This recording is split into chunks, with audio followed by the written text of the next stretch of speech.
A paz do nosso Senhor Jesus, queridos, muito feliz de estar aqui.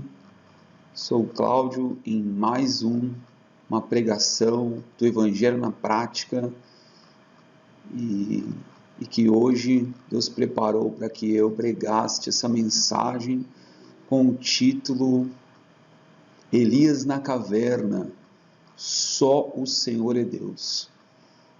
Vamos fazer uma breve oração e nós vamos meditar nessa palavra, que ela traga paz, cura, esperança, alegria no seu e no meu coração. Vamos orar, fecha teus olhos, curva a sua cabeça.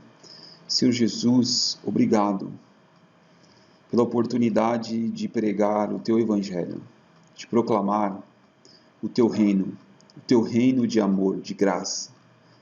Senhor, traga esperança para nós.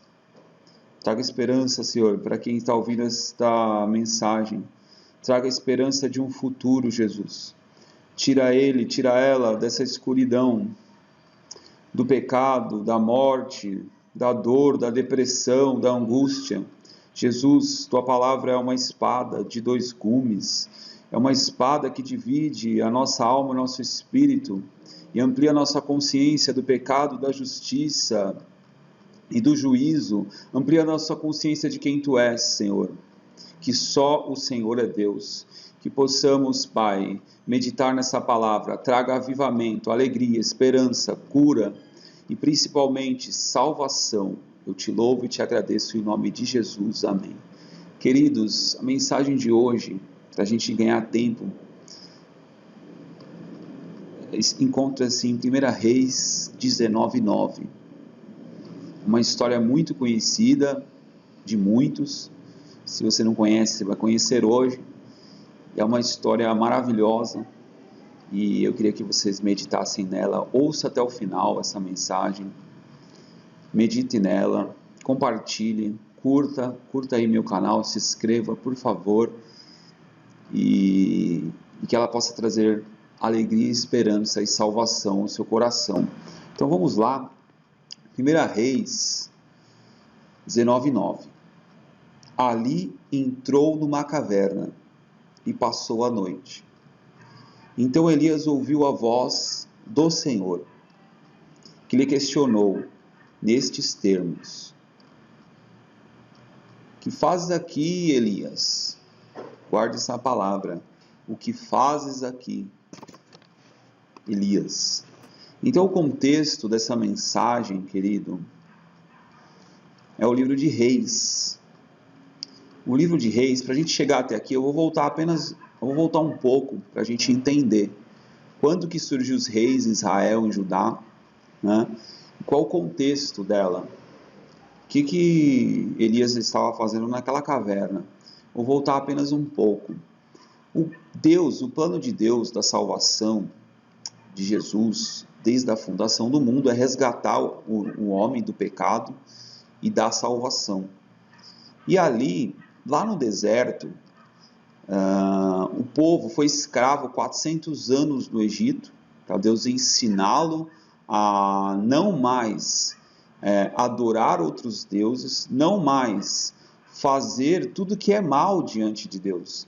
Deus sempre requer de nós santidade, que é separação. Santidade quer dizer separação, separar para Ele um Deus. Só o Senhor é Deus. Deus quer que a gente reconheça a sua autoridade sobre nossas vidas, sobre o pecado, sobre tudo, sobre toda a nossa mente, toda a nossa consciência. Então Deus tira o povo das mãos de Faraó, né, com mão forte, diz a Bíblia, e ali no deserto o povo começou a murmurar, reclamar, começou a questionar, né, o plano ali.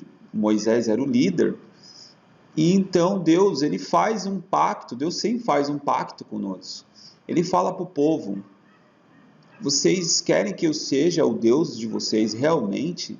Vocês querem fazer uma aliança comigo, um pacto ali no Monte Moriá, ali no monte de Israel? Deus faz esse pacto com Moisés e fala: avisa meu povo se eles realmente querem fazer uma aliança comigo. E o povo concorda. Fazer tudo conforme eu disser. Nós temos que seguir a palavra de Deus, seguir os mandamentos de Deus. E ali, lá no Êxodo 19, 5, 24, 3, nós vamos encontrar Deus fazendo aliança com o povo e o povo concordando. Como hoje, aceitamos Jesus, nós concordamos seguir Jesus, ser discípulo de Jesus.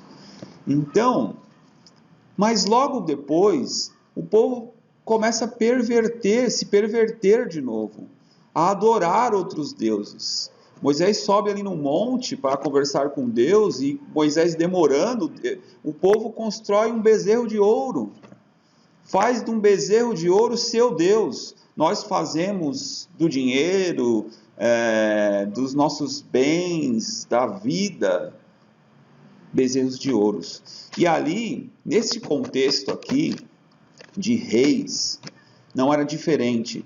O povo, lá no passado, já começou a adorar outros deuses, ídolos, a fazer ídolos de madeira, de ouro, e começou a adorar um deus conhecido ali dos egípcios, que chama-se Baal. E nesse contexto da palavra de Deus que a gente leu, do profeta Elias na caverna, eles estão passando um momento de viver sobre o povo adorando um Deus chamado Baal, um Deus de mentira, né? E esse rei que foi levantado, e quando que chegamos ao contexto de reis? E aí Deus institui, não tinha reis lá no Egito, no deserto, Deus vai avançando na história, chegamos no momento que Deus escolhe juízes, Deus sempre ergue líderes para conduzir o seu povo, para santificar o seu povo, para preparar o caminho do Messias. Então, o que acontece? Nesse contexto de reis, é erguido um rei chamado Acabe.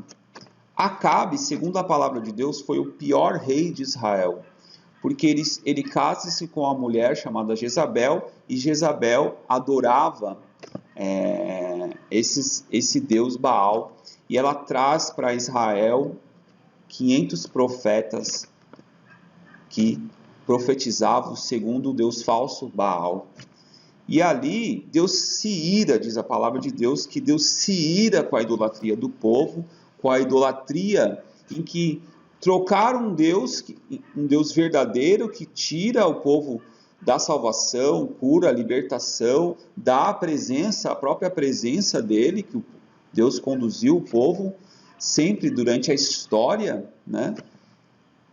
Preparando o Messias, e o povo troca por um Deus chamado Baal. A história de reis vai sempre comparar o reinado de Davi com os outros reinados. O reinado de Davi, que foi um bom reino, mas que também teve falhas, com os outros reinados. Deus, ele ergue, neste contexto, ele ergue profetas. E nesse contexto, ele ergueu um profeta chamado Elias, porque Deus se irou contra o povo e contra Acabe. Então, o que acontece? Para a gente acelerar um pouco na história. Os profetas, eles não são erguidos somente para revelação. Vou revelar o futuro. Não é isso. O profeta é erguido para revelar o pecado. Então Elias é erguido para revelar o pecado do povo que tinha deixado Deus. Então Deus escolhe um homem simples, como eu e você. Ele sempre escolhe um homem simples, que não estão ligados ao palácio, que não estão ligados ao rei, que não se alimenta do rei. E ele fala assim, vai lá no 1 Reis 17, ele faz o chamado Elias. Vai lá na casa de Acabe, no rei, e diz sobre tua palavra, não vai chover 3 anos sobre a terra. Naqueles dias o rei Acabe reinava sobre Israel, e a rainha Jezebel reinava sobre Acabe. Foi ela que construiu altares para a adoração de Baal, deus pagão. E porque o povo adorava ídolos, uma fome cairia sobre a terra.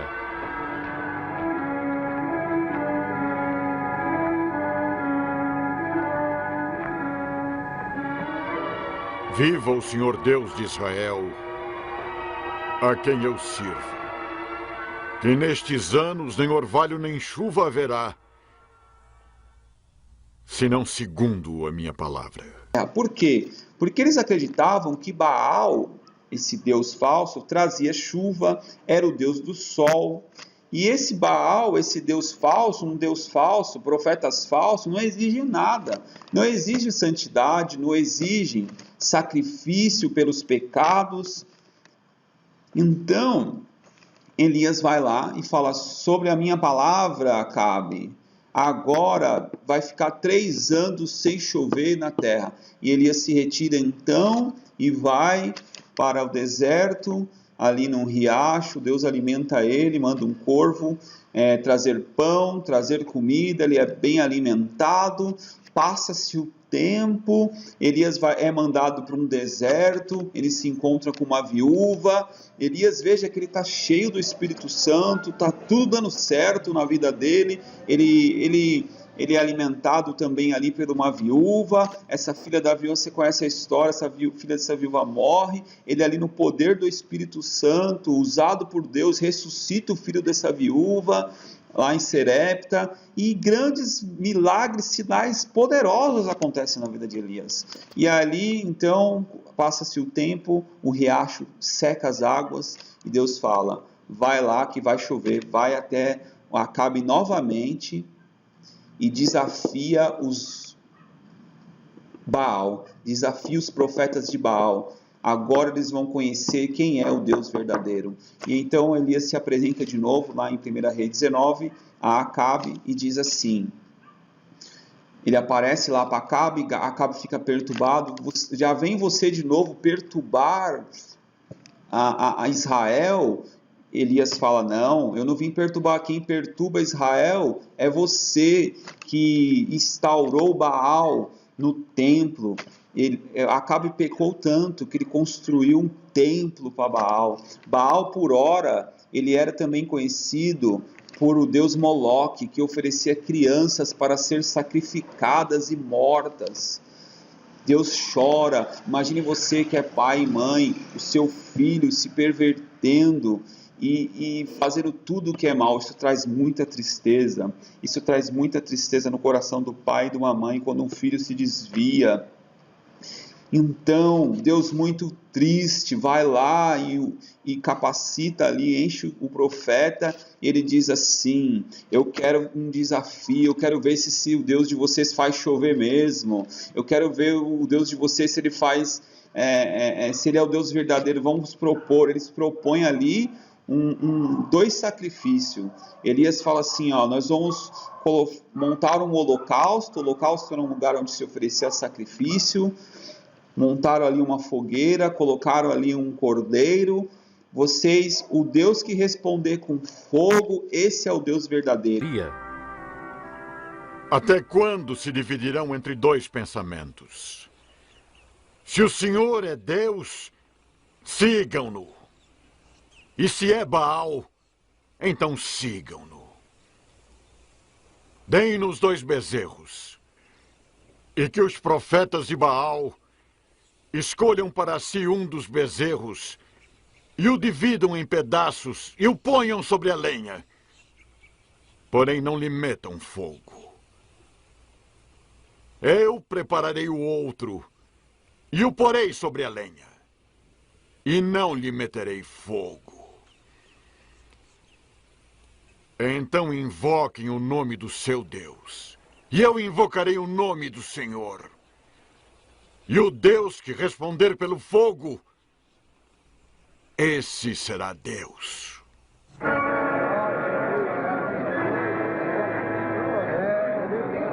Vocês montam o seu altar, eu vou montar o meu altar, e o Deus que responder com fogo, esse é o Deus verdadeiro.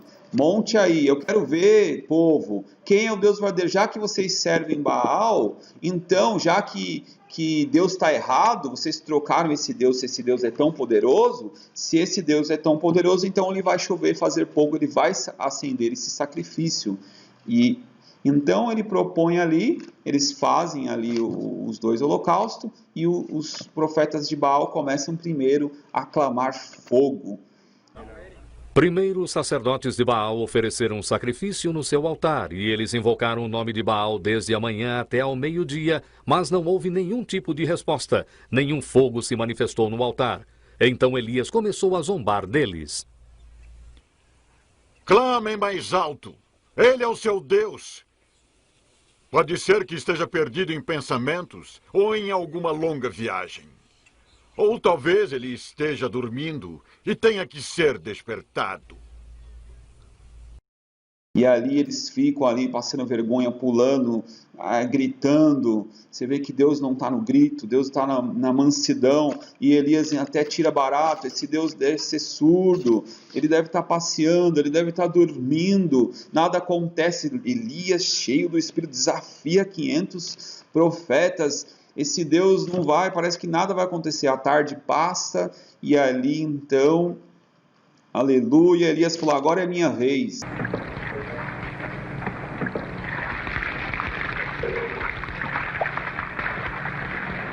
Ó Senhor Deus de Abraão, de Isaque e de Israel, manifesta-te hoje que tu és Deus em Israel, e que eu sou teu servo, e que conforme a tua palavra fiz todas estas coisas. Responde-me, Senhor, responde-me, para que este povo conheça que tu, ó Senhor, és Deus. Então caiu fogo do Senhor e consumiu a oferenda, a lenha, as pedras e o pó, e ainda lambeu a água que estava na vala. E então o povo acreditou no Senhor. E consome, cai fogo do céu, aleluia, e consome aquele sacrifício, e o povo fala, o povo se ajoelha, chora, se arrepende, fala, só o Senhor é Deus, aleluia. Há uma grande conversão de almas ali naquele lugar, mas não tinha terminado. Isabel, tomada por Satanás, uma mulher má, que tinha trazido esses profetas que foram envergonhados, diz na frente de Elias, hoje eu vou mandar matar você, Elias, você vai morrer. Elias então foge, ele sai ali fugido, né? E Jezabel manda matar a maioria, né, dos profetas, mas ali tinha um profeta, ali tinha homens de Deus que foram escondidos numa caverna, 150 em uma caverna, 150 em outra, todos não haviam morrido, mas Elias não sabia. Elias pensava que todos os profetas foram mortos. Jezabel exigiu que os profetas adorassem Baal mesmo assim, e os que não adorassem seriam mortos. Os profetas de Deus, obviamente, não se curvaram diante de Deus, mas Elias não sabia. Então Elias ali de novo, ele é conduzido ali num riacho, ele é alimentado com pão, ele é alimentado com água, está tudo certo. Elias ele foge, mas ele sai na sua caminhada, ele fez o que Deus mandou, ele cumpriu o que Deus mandou. Mas logo depois, que é o contexto onde a gente vai entrar agora, Elias entra numa caverna e pede a morte. Ele pede a Deus a morte, ele não quer mais saber do plano, não quer saber mais de nada, ele entra em angústia de morte, e é aqui que eu entro na palavra. Por que ele entrou na caverna e como que nós podemos aplicar em nossas vidas? Por que nós entramos na caverna? Por que Elias entrou na caverna e como que a gente faz que quando nós nos encontramos nessa situação de entrar para se esconder de Deus, o que a gente é preciso fazer? É aqui que eu entro. Por quê? Ele entrou em angústia, ele entrou em depressão, ele teve medo da morte, ele esqueceu de quem ele era, Por que Elias entrou na caverna? Por que nós entramos na caverna? Muitas das vezes nós esquecemos de quem nós somos. Deus deu uma chamada para ele e ele se esqueceu dessa chamada. Mas isso prova que nós somos fracos, somos homens fracos de carne e que muitas das vezes entramos em depressão por as circunstâncias da vida. É assim que vai falar lá o livro de Hebreus, homens fracos, mas que Deus pela fé usou. Elias é um homem fraco também, porque Deus quer provar aqui que só Jesus pode enfrentar a morte e vencê-las. Aleluias! Então Elias esqueceu quem ele era. Lá no 18, eu li 1 Reis 18, no 36, ele está dizendo que ele é de Deus, que ele conhece Deus, que ele sabe quem é ele. Mas aqui ele entra em angústias. Muitos homens de Deus, queridos, entraram em angústia. Jó, quando Deus permite que Satanás toque nele, Jó também deseja a morte. Davi passa por vários momentos no Salmo 23, Davi escrevendo, o momento bom de Davi, né? Ele está passando em verdes pastos, verdejantes, o bom pastor ali está com Jesus, está tudo certo. Davi é erguido como rei também, e todos aclamam Davi, que Davi foi um vencedor de guerras, mas logo depois a ira de Saul se levantou contra Davi, né? E Saul tentou matar Davi. Davi também teve que se esconder nas cavernas, lá na caverna de Adulão, e aí Davi também pôde conhecer o vale de soma da morte. Nós enfrentamos vales sim na nossa vida, são vales difíceis, angústia, às vezes você perde um parente, estamos vivendo um momento que estamos presos, estamos confinados, estamos chorando os mortos, estamos em profunda angústia, mas Deus, Ele tem sempre uma saída. Então, homens de Deus, Paulo lá no livro de Filipenses, capítulo 1, Paulo também está ali preso, né, para ser morto, mas veja, quando a gente começa a entender o plano de salvação, quem é Jesus nas nossas vidas, Paulo diz assim, Paulo lá no 1 Filipenses 1, versículo, vou ver se eu consigo achar aqui para vocês, mas que maravilha, Paulo diz assim, viver para mim é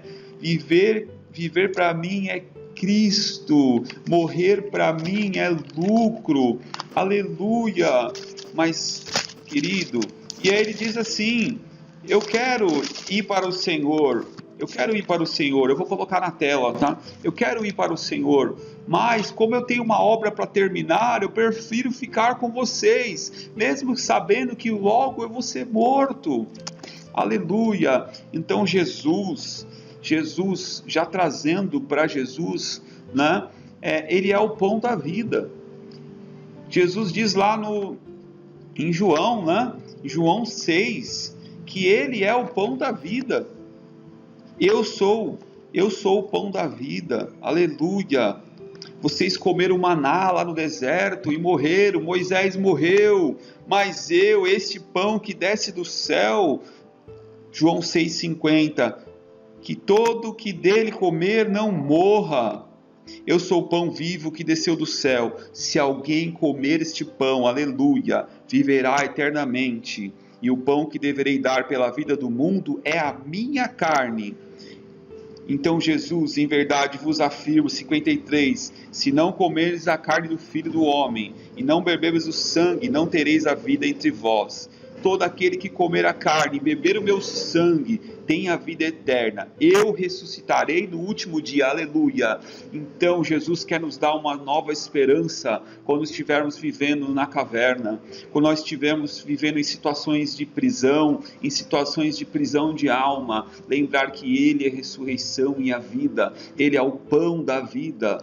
Jesus, Ele é o pão da vida. E o que Deus quer de nós? Saia da caverna. E saia da caverna, Elias, saia da caverna, igreja. Igreja, é muito cômodo ficar na igreja, é muito gostoso estar debaixo de ar-condicionado. Eu adoro a igreja, sentar, orar. Mas Deus não quer você somente na igreja. Deus quer ampliar a sua visão, quebrar as paredes da igreja e você ir e pregar o evangelho. Além parede. A internet está servindo para isso, para nós quebrarmos a parede. Tem igreja tirando os cultos online, não tire o culto online. Tem pessoas que não têm condições de assistir os cultos de ensino. Tem que ser online sim, neste momento, mas a igreja amplia a visão, há países que precisa ser pregado o evangelho, há culturas, há vilarejos, o evangelho corre rápido, diz a palavra de Deus, ele ecoa sobre os 4 cantos da terra, e a palavra de Deus não pode estar trancada sobre a igreja tem que abrir as portas, Jesus está à porta, aleluia, batendo na porta de fora, lá em Apocalipse, está dizendo lá, eu estou à porta e bato, para trazer vocês para fora, saiam desse mundinho, pastores, obreiros, saiam desse mundinho de igreja, saiam para fora, vão pregar o evangelho fora. Jesus diz lá em Lucas 15, os sãos não precisam de Deus, dentro da igreja a maioria estão sãos. Eu não estou pregando contra a igreja, estou pregando a favor, a maioria estão sãos. Você está pregando para são, Jesus está falando, pregue para quem está doente, e os que estão doentes estão fora, aleluia, saia da caverna em nome de Jesus. O que você está fazendo na caverna? E Elias ali, ele conversa com Deus. Como que Elias ele começa a conversar com Deus? Uma das formas de sair da caverna é conversar com Deus, ele desabafa com Deus, e Deus ali o ouve, Deus ali com muita paciência, amor e graça. Deus é graça. Eu quero que vocês enxerguem essa palavra graça, porque quando fez chover ali, eu não contei essa parte da história, quando Deus fez chover na terra, ela inundou tudo, Elias fala para Acabe, sobe no monte, eu não quero que você morra agora, eu não quero que você morra, Deus não quer eliminar os inimigos agora não. Então ali há um grande mover, né? Elias começa a falar com Deus, e Deus responde, o que você está fazendo aí? Eu acho que você já ficou de tempo demais aí, Elias. O que você está fazendo na igreja, que você está fazendo só na igreja? Vocês já ficaram tempo demais na igreja. O evangelho não pode ficar preso. Paulo estava na cadeia lá, e o evangelho não foi preso. Ninguém pode prender o evangelho, aleluia. Você não cultua a Deus somente nas 4 paredes, você cultua a Deus em todos os lugares, aleluia. Eu adoro Deus em todos os lugares. Nada pode prender, nada pode me prender, nada pode prender o evangelho, aleluia. Então ele conversa com Deus, e engraçado que Deus depois responde com ele não vem no fogo, diz lá a palavra, ele não vem no terremoto, ele vem na mansidão, Jesus vem na graça. Deus, ele está falando dos 4 cantos da terra, o evangelho está correndo rápido, na mansidão. Tem que ter o ouvido sensível para ouvir Deus falar neste momento em que você tem que sair da caverna. Deus fala suave no seu coração, saia da caverna e cumpra a sua missão. Saia da caverna e cumpra a sua missão. Este é o contexto dessa palavra, aleluia. Somos fracos, mas Ele nos capacita a sair da caverna e cumprir a missão. Então Elias sai da caverna e unge um novo rei. Que maravilha! Depois ele entrega o bastão para o profeta Eliseu, que foi um grande homem de Deus, teve até uma escola de profeta. Então você fica sabendo que você pode ser um profeta de Deus, denunciar o pecado através da sua vida de santidade, de devoção a Deus, fazendo o bem, praticando o bem, fazendo aquilo que Deus quer de você, proclamando o evangelho além das 4 paredes da igreja. A igreja pode até juntar, fazemos reuniões, podemos fazer juntos, adorar a Deus juntos, mas expande isso, não limita isso, quebre Deus não habita em templos feitos por mão de homens, ali uma instituição não pode ser mais poderosa do que Jesus. Jesus está em tudo. Eu quando morri, disse Jesus, atraí todos a mim. Todos foram atraídos a Jesus, até os mortos serão atraídos por Jesus, porque Ele é a ressurreição e a vida, Ele é o pão da vida. Elias comeu o pão ali, do Espírito Santo, Jesus já estava ali, está em tudo, mas ele ficou fraco. Que possamos comer o maná de Deus todos os dias, da palavra, meditar nele, e se um dia entrarmos na caverna, na sensibilidade de ouvirmos a voz de Deus, Senhor, me ajuda a cumprir o meu chamado. Qual é o meu chamado? Eu quero cumpri-lo. Então Paulo, falando de Paulo, ele cumpre o chamado dele, guardei a fé. Ele guarda a fé e cumpre o chamado dele. Ele faz tudo o que era possível. Paulo enfrentou tudo que você possa imaginar de perigos de morte, de açoites, mas ele sabia que ele tinha que cumprir a missão dele. Jesus também enfrentou cavernas. Em Jesus, ele viu Lázaro ali numa caverna, o seu amigo morto, ele chorou também a incredulidade do povo. Jesus também ficou 3 dias numa tumba fria. Ele enfrentou a caverna aqui, muito pior desta de Elias, mas ele retomou a missão dele, ressuscitou e vivo está.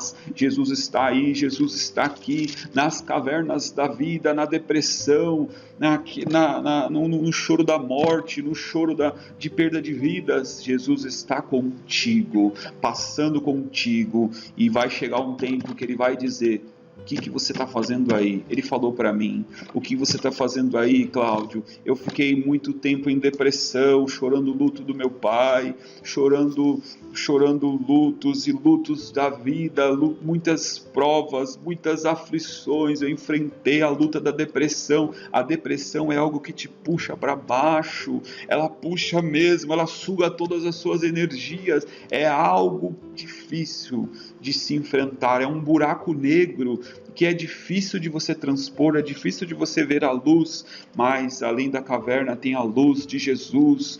Fora da caverna tem a luz. Elias não conseguia enxergar que está tudo morto, Senhor, todo mundo morreu, Senhor, não há mais esperança. É assim que a gente vê o mundo hoje, não há mais esperança, mas Jesus é a luz que quer te tirar da caverna. Ele é a luz do sol. Olha para o sol da justiça, Ele quer te tirar para você cumprir o teu chamado e você receber o pão da vida, a vida eterna, a ressurreição. Receba o poder da ressurreição no teu espírito, que traz alegria, que possamos olhar para a cruz, no sacrifício de Jesus, e crer no poder dele nesse sacrifício, e falar: eu também vou me sacrificar por ele, eu vou me sacrificar. Vale a pena sair da caverna, igreja, vale a pena sair da caverna e proclamar com poder e autoridade o nome de Jesus. Queridos, muito obrigado. Tentei ser o mais breve possível. Olhem por mim, oramos uns pelos outros, que esta palavra, eu termino aqui dizendo que Jesus é o pão da vida, que te deu vida em abundância, ressurreição, poder da ressurreição, e que na caverna, nas angústias da morte, na angústia da escuridão, da depressão, você lembra que Ele é a luz, Ele está contigo, e Ele vai falar suavemente no seu coração, te chamando para cumprir o teu chamado, seguir o sol da justiça. Na caverna tenta ver a luz, o sol, lembra do sol que é Jesus. Em nome de Jesus eu agradeço. Cláudio Totos deu glória.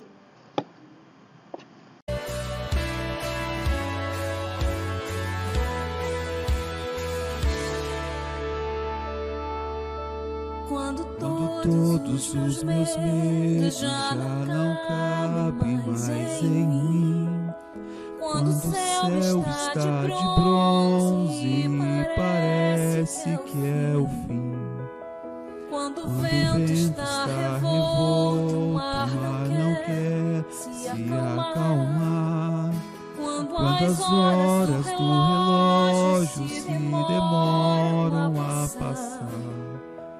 Quantas vezes os seus planos não consigo entender, mas prefiro confiar sem compreender. Creia, eu creio em ti.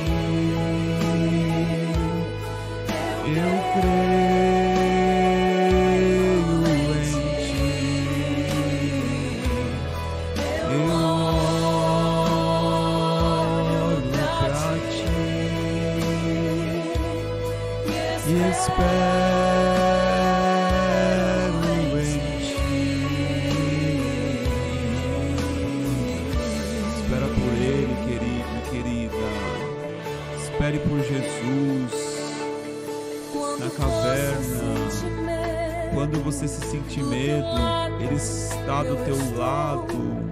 É bom que você saiba que eu sinto a sua dor. Também nunca se esqueça que o mar pode acalmar e que eu sei o tempo certo da vitória te entregar. Esse tempo é necessário te amadurecer. E depois tem novidades pra você. Tem novidade, querido, depois da caverna. Ele cuida. Eu cuido de ti.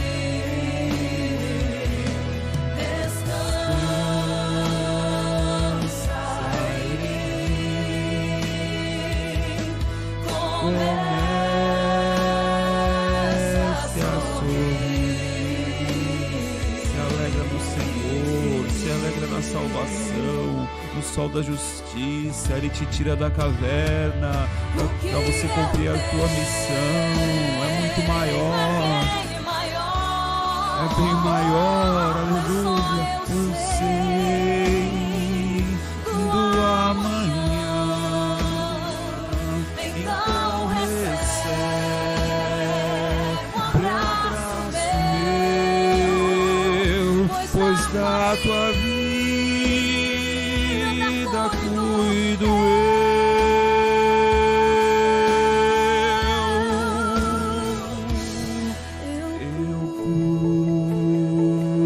Cuido de ti.